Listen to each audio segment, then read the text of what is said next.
to my channel. I'm Maeve, and today I'm glad to be sharing with you this build I've been working on for about a month. Keep in mind, I don't build every day. In fact, I don't even open my game every day. Mostly I just play on the weekends.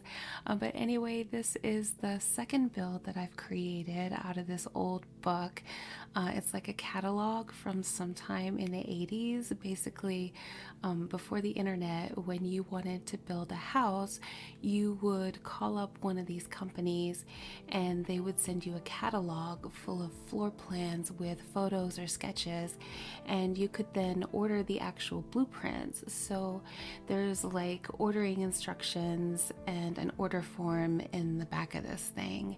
And so you would then take these plans that you bought from this catalog and hire out a contractor to build it. So anyway, I thought this house was kind of neat. I was very inspired by the courtyard area, the skylights, the layout of the master suite, and I really wanted to try my hand at these beamed ceilings, which the ceilings and the roofing took me a couple of days, but I am very happy with how they turned out and with how I brought this floor plan to life. So let's jump in. I started with the garage because it's a large, simple room and it's on the ground level, or what I'm used to hearing referred to as grade level. Anyway, starting with the garage just gives me an easy reference point, though let me tell you, this was my first time working with platforms and I had a rough time with that. I'm not complaining because dealing with different levels in The Sims 3 was a nightmare. I've been thinking about showing some Sims 3 gameplay on the channel sometime in the future, and I just don't think I'll ever do Sims 3 build videos. Anyway, these cars came from the debug menu. I recently downloaded a really cool mod by Twisted Maxi. This is a very reputable modder, the same one who created the widely used tool mod, which I also highly recommend. So I'm going to link to Twisted Maxi's website where you can download both of these mods if you want to use them yourself. But keep in mind, if you're thinking about downloading this build and you don't want to use mods in your game, that's okay. You don't need mods to download this build. You can place it in your game and everything will be exactly as I placed it.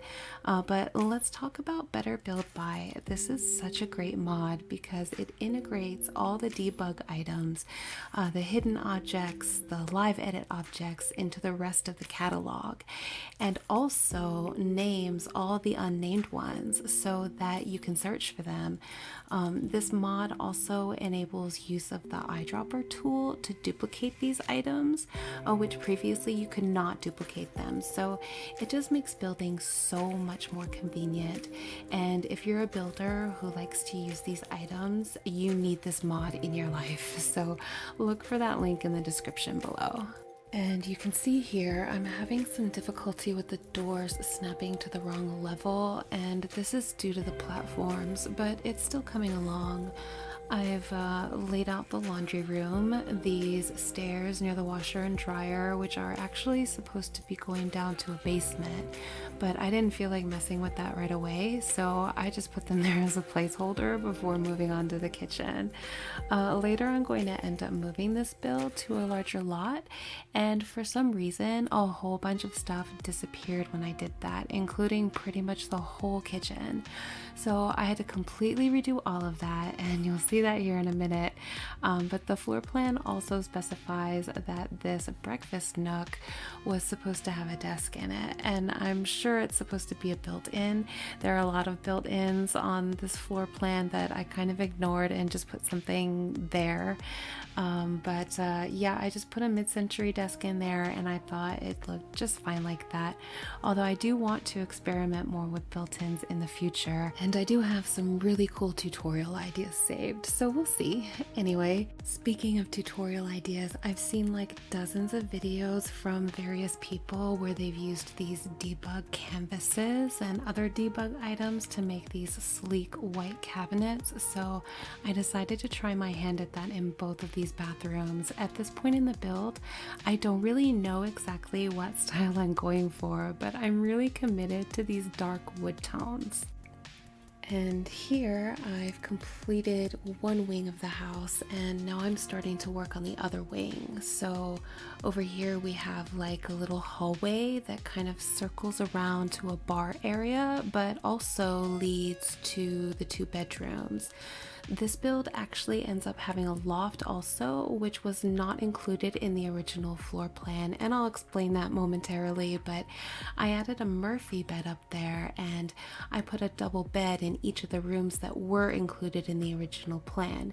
So this house has 2 bedrooms, but it actually sleeps up to 6 Sims, provided there are 3 couples, but it can still sleep 3 single Sims. Oh, and I bought the City Living expansion pack recently. Actually, I've bought a lot of different packs between my last build and this one, and looking forward to picking up some more before my next build.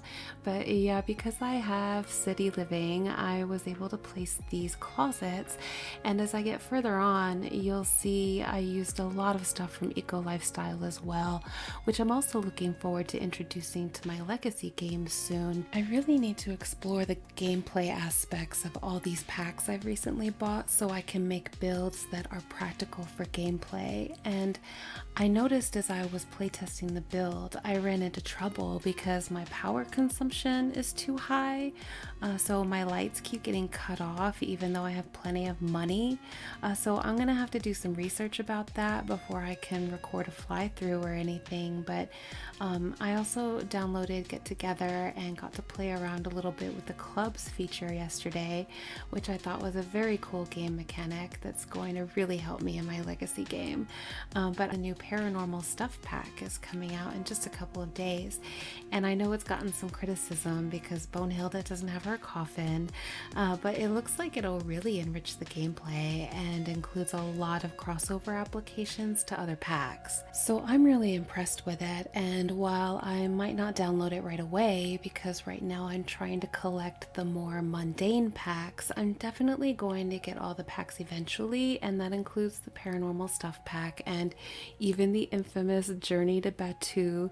But I think I'll really enjoy the paranormal stuff pack, and I'm really looking forward to getting into it for Halloween. And yes, I know it's only the end of January right now, but when it takes you a month or two to create one build, you tend to look pretty far ahead.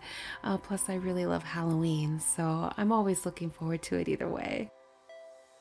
So you might be a little confused right now because I just placed all these weird half walls. Those are just placeholders for where my wooden ceiling beams are going to go.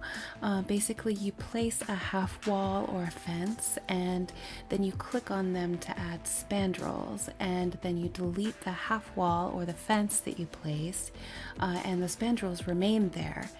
But it got a bit tricky with the proportions of the living and dining areas because in order for the sloped ceilings to look how they're supposed to, you have to be able to place the roofs in a very certain way, which only works if there's symmetry. So this was a whole big exercise in geometry, trying to resize these rooms so that the ceilings and the roof would turn out the way the floor plan specifies, and keeping the fireplace centered with these 2 windows on either side, but still having room for all the sliding doors. I honestly felt like this was too many sliding doors. I mean, this house has 3 back doors and it's not even that big of a build. So that feels really extraneous to me, but it was in the plan and I wanted to stick to that plan as closely as possible. Besides, in the end, it ended up really looking good. And I know these Eco Lifestyle sliding doors, which come in various sizes, are very popular, but I went around in circles on whether or not to use them and what swatch to use because they don't come in that dark wood tone color, which I had previously committed to. I did come to a final configuration that I liked, but you'll see me continuing to change them throughout this video. And moving on to the master suite, right now I'm working on this vanity, and what I did was stick a rounded countertop in this corner with these 2 mirrors, and Then I took the smallest desk that I could find and slotted my chair into it. And if you shrink the desk down as small as it can go, you can hide it inside the counter and the chair stays slotted to it. So your sim can sit at this chair at the counter, and they might even be able to like use a laptop here or do homework or whatever.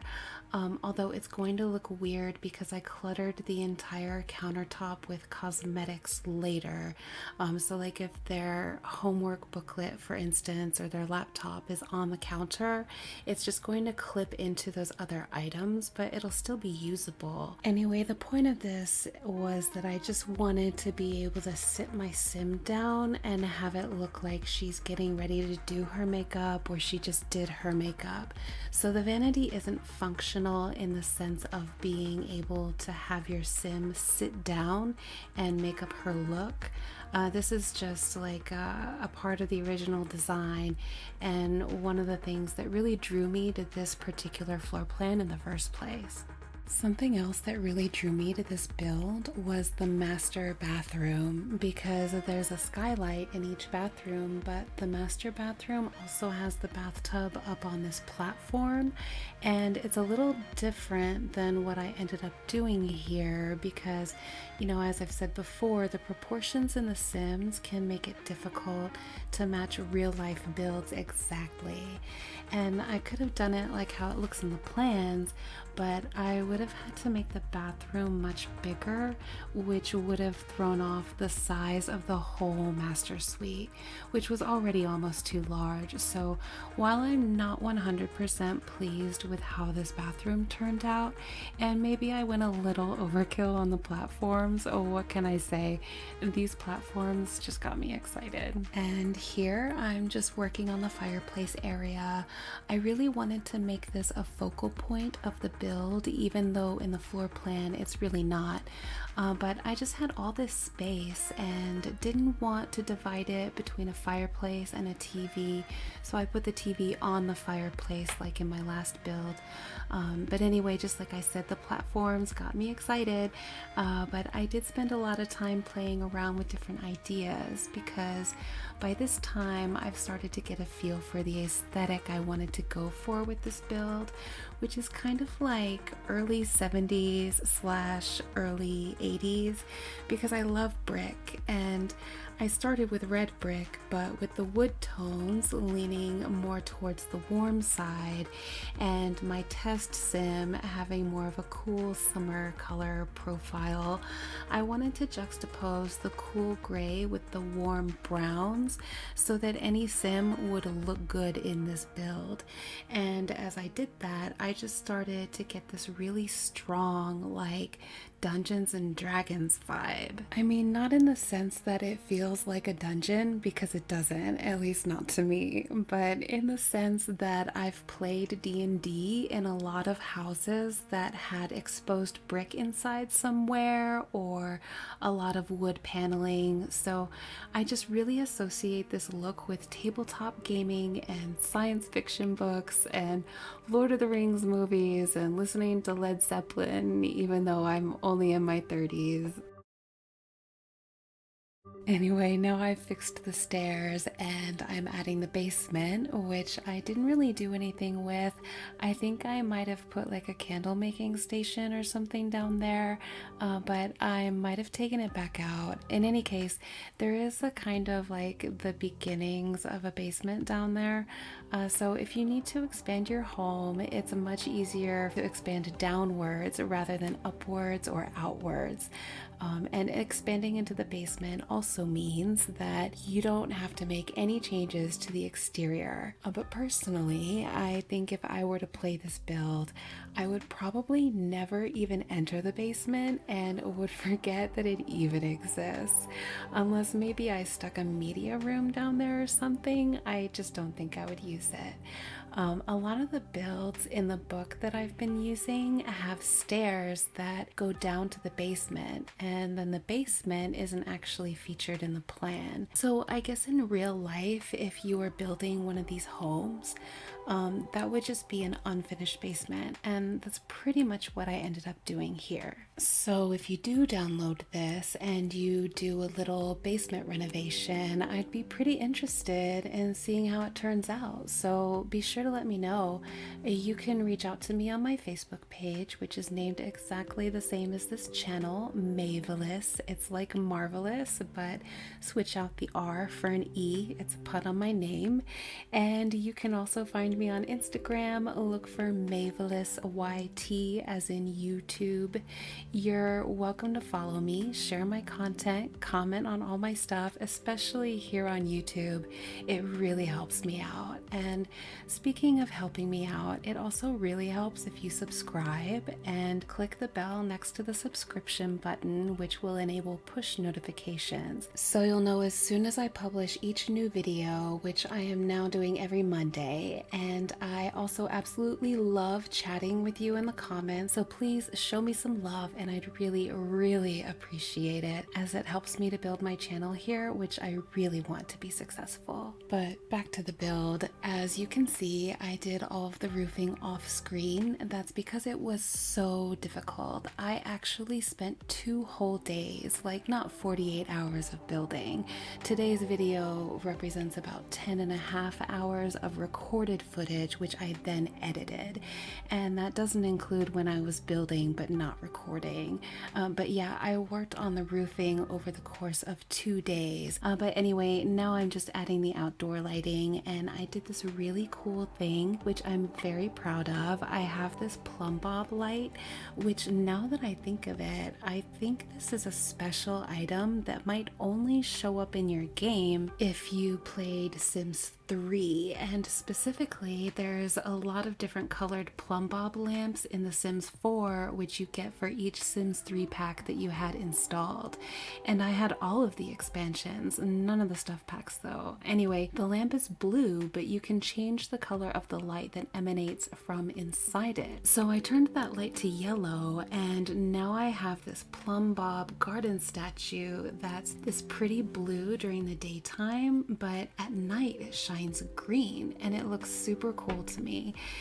Anyway, I'm running out of time here, but next week you'll get to see the second half of this speed build, and then the following Monday, February 15th, I'll post a fly-through video for you as well. And I need to go ahead and wrap this up for now, but thank you so much for watching. I hope you have a great week. Be kind to yourself, be kind to others. Please remember to stay hydrated, and I'll see you next time.